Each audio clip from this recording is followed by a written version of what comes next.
ઉનાળાની અસહ્ય ગરમીમાં શરીરને ઠંડુ રાખવા અને લૂથી બચવા માટે ગુજરાતના ઘરોમાં વર્ષોથી કેટલાક ખાસ ખોરાક વપરાય છે. આ એવા ગુજરાતી સુપરફૂડ છે જે માત્ર પેટને ઠંડક નથી આપતા પણ શરીરનું એનર્જી લેવલ પણ જાળવી રાખે છે. અહીં ઉનાળા માટેના શ્રેષ્ઠ દેશી સુપરફૂડ્સનું લિસ્ટ આપેલું છે.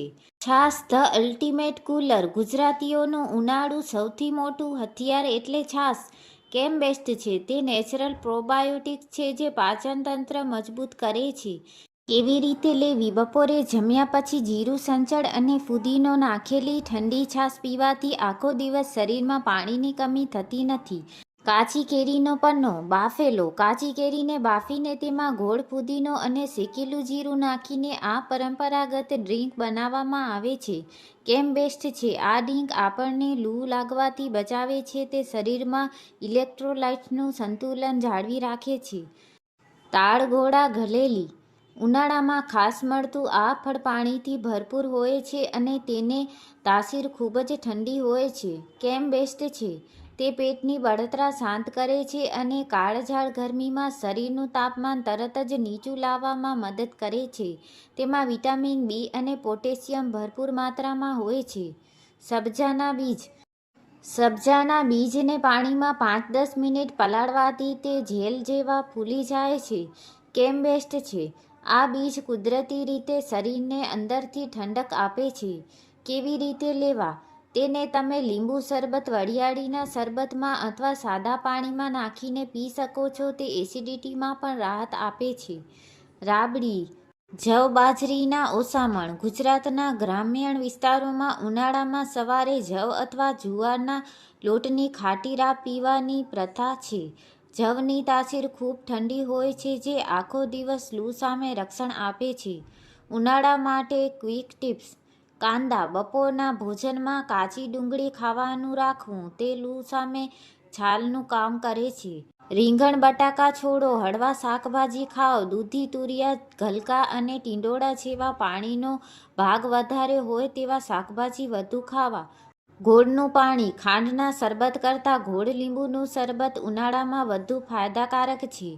ગુજરાતમાં બીજા પણ ઘણા અદ્ભુત અને પરંપરાગત સુપરફૂડ્સ છે જે આપણા રસોડામાં સરળતાથી મળી રહે છે. બીજા કેટલાક દેશી સુપરફૂડની યાદી આપી છે જે ઉનાળામાં શરીરને એસી જેવી ઠંડક આપશે. વરિયાળીનું શરબત. વરિયાળી એ કુદરતી કુલન્ટ છે. ઉનાળામાં દરરોજ વરિયાળીનું સેવન વરદાન સમાન છે. કેમ બેસ્ટ છે? તે પેટની ગરમી, એસિડિટી અને મોઢાના છાલા મટાડવામાં રામબાણ ઇલાજ છે. કેવી રીતે લેવું? વરિયાળીને આખી રાત પાણીમાં પલાળી સવારે તેને પીસીને ગળી સાકર ઉમેરીને શરબત બનાવી શકાય. કાકડી અને તરબૂચ. ઉનાળામાં પ્રકૃતિ આપણને એવા જ ફળો આપે છે જેમાં 90% વધુ પાણી હોય છે. કેમ બેસ્ટ છે? કાકડી, તરબૂચ અને ટેટી ખાવાથી શરીરમાં ક્યારેય પાણીની અછત થતી નથી અને સ્કિન પર ગરમીના કારણે થતા રિએક્શન કે ખીલ થતા નથી. ખડી સાકર. ઉનાળામાં સામાન્ય ખાંડ વાપરવાને બદલે દેશી ખડી સાકરનો ઉપયોગ કરવો જોઈએ. કેમ બેસ્ટ છે? આયુર્વેદ પ્રમાણે સાકરની તાસીર ખૂબ જ ઠંડી હોય છે. તે તાત્કાલિક એનર્જી આપે છે અને ઉનાળામાં આવતી ચક્કર કે નબળાઈને દૂર કરે છે. લીંબુ શરબત કે વરિયાળીના શરબતમાં સાકર જ નાખવી જોઈએ. ગલકા, દૂધી અને કંકોડા. ગરમીના દિવસોમાં મસાલેદાર અને ભારે ખોરાક પચાવવો મુશ્કેલ બને છે. કેમ બેસ્ટ છે? દૂધી, ગલકા, તુરિયા અને ટિંડોળા જેવા શાકભાજી પચાવવામાં ખૂબ જ હળવા હોય છે. તે પેટને શાંત રાખે છે અને ગેસ, એસિડિટી થવા દેતા નથી. ગુંદ કતીરા. આ એક ખાસ પ્રકારનો વનસ્પતિનો ગુંદ છે જે શિયાળાના ગુંદ કરતાં બિલકુલ અલગ છે. શિયાળાનો ગુંદ ગરમ પડે છે જ્યારે ગુંદ કતીરા અત્યંત ઠંડો હોય છે. કેમ બેસ્ટ છે? ઉનાળામાં થતી નસકોરી કે પેશાબની બળતરામાં આ અકસીર ઇલાજ છે. કેવી રીતે લેવો?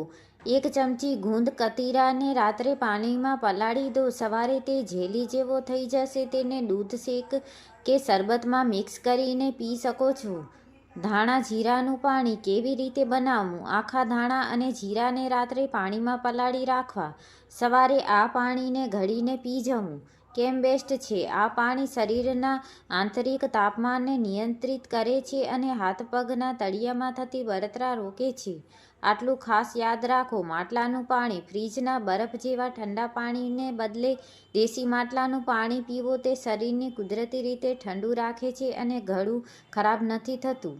બપોરે દહીં. બપોરના ભોજનમાં ખાટી વઘારેલી ખીચડી સાથે દહીં અથવા રાયતું લેવાથી પેટ ભારે નથી લાગતું.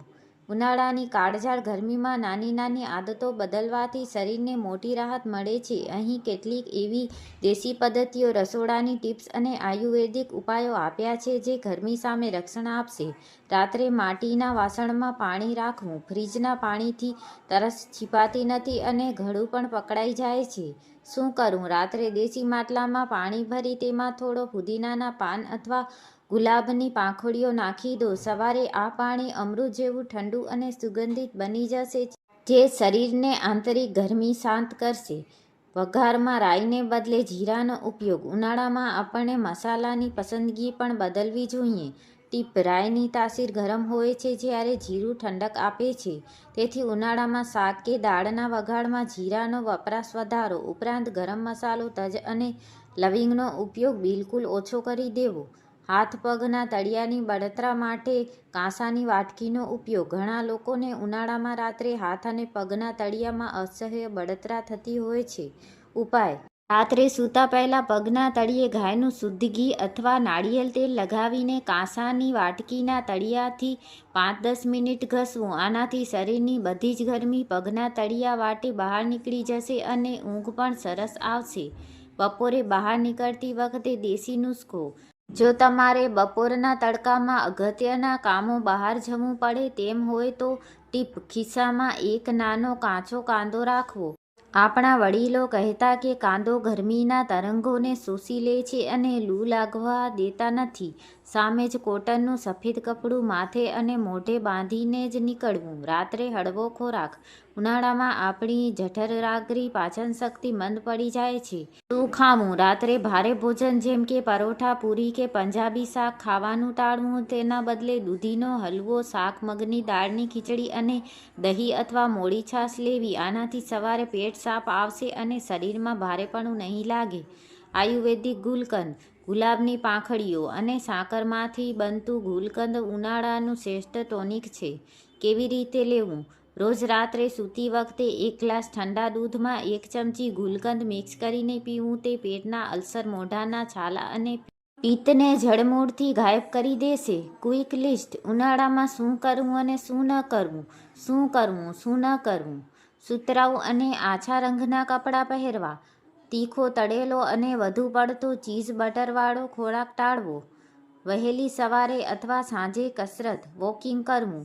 બપોરે ચા કે કોફીનું સેવન બહુ વધારે ન કરવું. તેનાથી ડિહાઇડ્રેશન વધે છે.